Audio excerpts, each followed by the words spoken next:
On Thursday, March 7th of 1968, high school walkouts throughout East Los Angeles made third-page news in the Los Angeles Times. According to an article, on Tuesday and Wednesday, the 5th and 6th of March, more than 1,000 students of color had walked out of their classrooms in 4 high schools serving mainly minority communities in East LA. The article explains that the motives of the students were unclear from the start, but concluded in Black and Mexican students lobbying for dress code changes, hiring more administrators of color, the need for fair treatment within the school system, bilingual classes, and courses geared towards teaching students of color their own histories. The walkouts mentioned by the LA Times, as well as the ones that came after, are known commonly as the East LA Blowouts and are seen as the spark of the urban Chicano movement within Los Angeles. The Chicano students at the large overcrowded urban schools on the east side of LA had long been feeling underrepresented, pushed out, and criminalized by their schools. With the help of some influential players, the main one being Sal Castro, one of the few Mexican-American teachers at Lincoln High School, the students at the main high schools in East LA organized and walked out.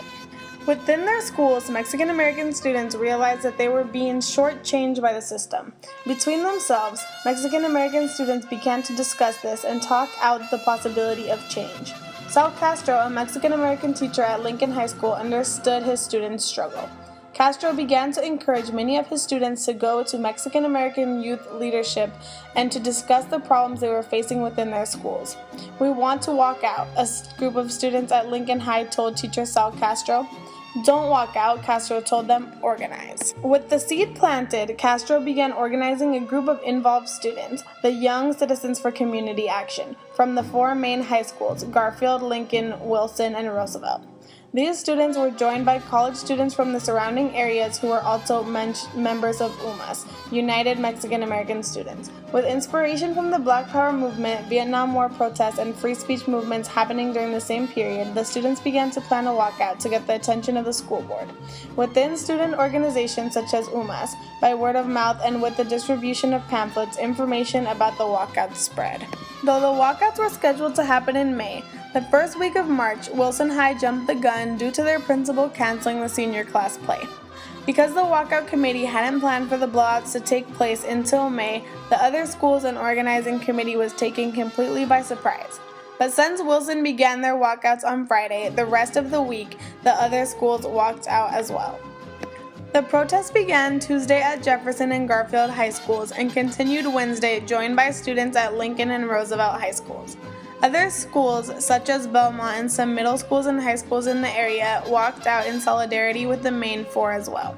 Each of these walkouts were accompanied by members of the Brown Berets and college students who had been involved in organizing of the blowouts. Television reporters were notified and media coverage captured most of the protests. Students carried signs with slogans such as "Viva la Raza" and "Chicano Power." On Friday, March 8th, the students from Lincoln, joined by 15 other schools, walked out for the last time.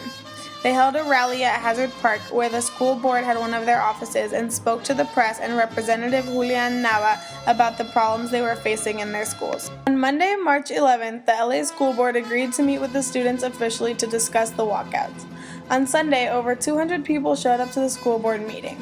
At this meeting, the board agreed to amnesty for the kids who had walked out, as well as agreeing to meet with the students at Lincoln High on March 26th. The board showed up to a meeting at Lincoln High at 4 p.m. on March 26th.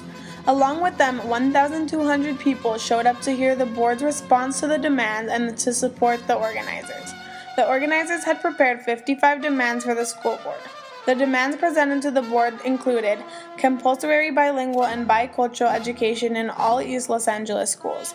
Teachers and administration should receive training in learning Spanish and Mexican cultural heritage. Class sizes must be reduced so students can devote more time to individual students. Team teaching should be reduced. Community parents will be engaged as teachers' aides. Measures should be taken to combat the high dropout rates in East LA schools. As these walkouts came to an end, Chicano students in East LA as a group were changed completely. This movement empowered and motivated students who for so long had felt nothing but oppression and discouragement.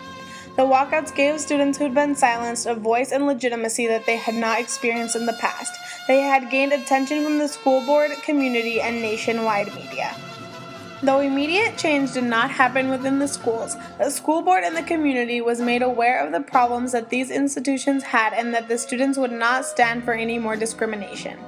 Above all, the most powerful change that the walkouts brought out was the unifying identity switch that the students went through in finding pride in their heritage and beginning to identify as Chicanos, a group of empowered and important individuals.